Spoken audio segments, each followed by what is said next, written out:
How you doing, everybody? My name's Carlos. This is my YouTube video about my coming out. Everybody's story is a little bit different. I thought I'd put mine on here just to help out because I know some people get a little discouraged by it.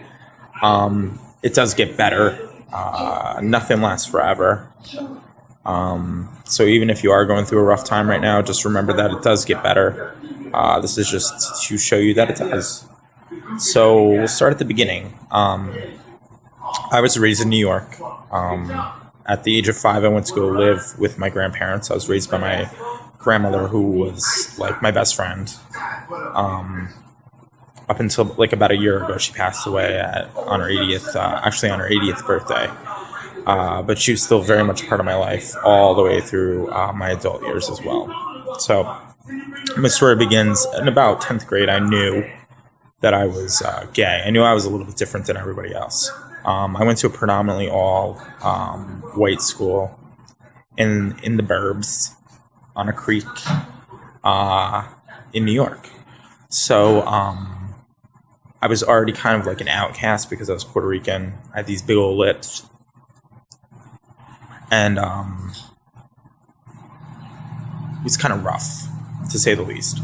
So I got a little bit bullied here and there, but I did play sports. I was in drama club. I was productive with school activities so that I could kind of fit in. So we'll fast forward to my 10th grade year of high school, my sophomore year of high school.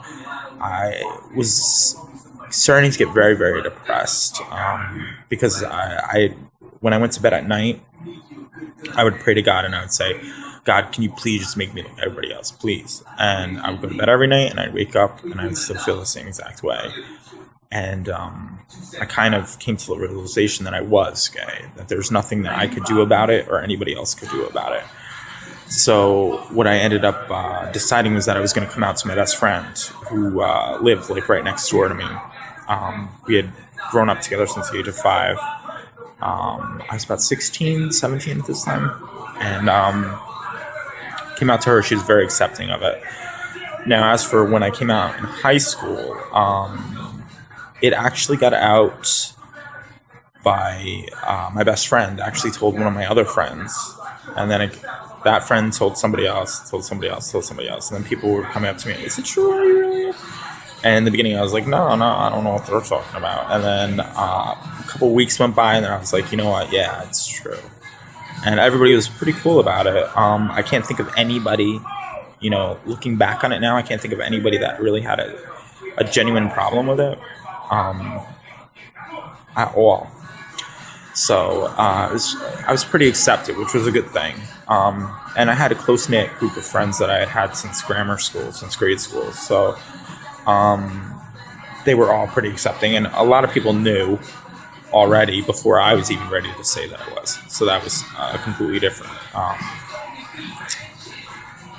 beast, as it were. So as for my family, I was raised by my grandparents since the age of 5. So I came out to my grandmother right before the end of senior year of high school because I planned on moving to Syracuse from where I lived in New York to Syracuse to be with my somebody that I was dating that was actually down where I lived, and I was going to move back up with him and we were going to start our little life together. So I made it a point to let my grandmother know what was going on because he had been spending the night at my house a lot and stuff like that. I kind of had an inkling that my grandmother knew. So I went in one night. She was getting ready for bed. I said, there's something I have to tell you. She said, what? And I said, there's something I have to tell you. And I said, I'm gay. And she's like, I knew that since you were like 5. So? And I was like, oh, wow. So she was very accepting of it. I want to say, though, with her being as accepting as she was, I was still kind of put off, and I was embarrassed about it. So I kind of distanced myself from her for a little while. It was probably a good thing that I went away to live because it gave me a time to find out who I was, to find out exactly who I was, and to grow into the person that I am today. So I took about 6 months off before I saw her, and I came down to visit her, and she was very excited to see me. And we picked up right where we left off, and everything was pretty normal. Now, that relationship ended.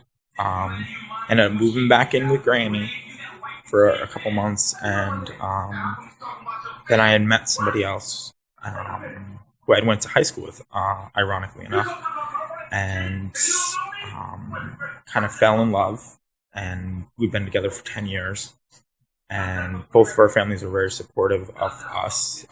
They come over to our house all the time. It's a pretty normal thing. I think there's a lot of misconception with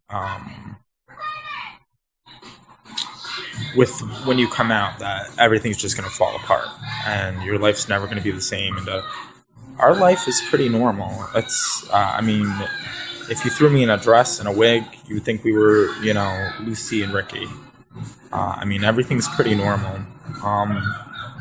There's nothing really out of the norm for us. I can't imagine my life being any different. I can't imagine him not being in my life.